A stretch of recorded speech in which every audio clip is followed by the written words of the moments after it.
Che Veneto sarebbe senza mais?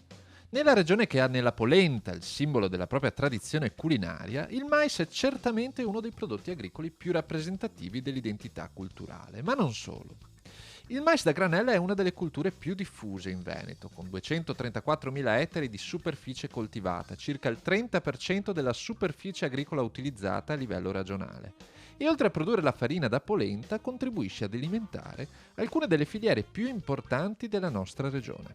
Incide moltissimo perché il mais viene utilizzato sia per la filiera del latte, per la filiera della carne bianca o rossa, per gli insaccati, per cui è l'elemento fondamentale per l'allevamento e per le produzioni agricole, ma anche per l'enogastronomia, perché da mais è uguale polenta, per cui sicuramente incide in maniera preponderante rispetto alle altre culture. Pur rappresentando una grande risorsa economica, il mais viene ancora considerato una coltura a forte consumo di acqua e per questo si trova al centro del dibattito internazionale sullo spreco della risorsa idrica.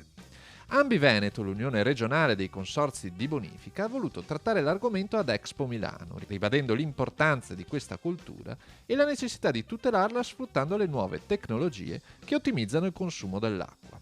Tra queste il Reframe, software che consente all'agricoltore di risparmiare fino al 30% della risorsa irrigua. Questo software non è altro che un collegamento tra un satellite e il territorio che in base alla piovosità, all'umidità del terreno ti dà un consiglio irriguo. Questo consiglio irriguo ti consente di risparmiare acqua da una parte, ma consente soprattutto agli agricoltori di risparmiare costi nella produzione, perché è importante, noi facciamo impresa. Gli agricoltori, io sono un agricoltore, prima essere un presidente di un consorzio di bonifica, gli agricoltori fanno impresa, quindi è importante dare il giusto consiglio irriguo per da una parte risparmiare l'acqua e dall'altra parte risparmiare costi che poi diventa reddito. Tra le colture più discusse non solo per i suoi consumi di acqua ma anche nell'ultimo decennio per motivi di sicurezza alimentare, in Italia il mais è un prodotto sano al punto che il nostro paese, insieme ad altri 18 dell'Unione Europea, ha chiesto all'Assemblea continentale di vietare la coltivazione di mais geneticamente modificato nel suo territorio. Noi dobbiamo difendere,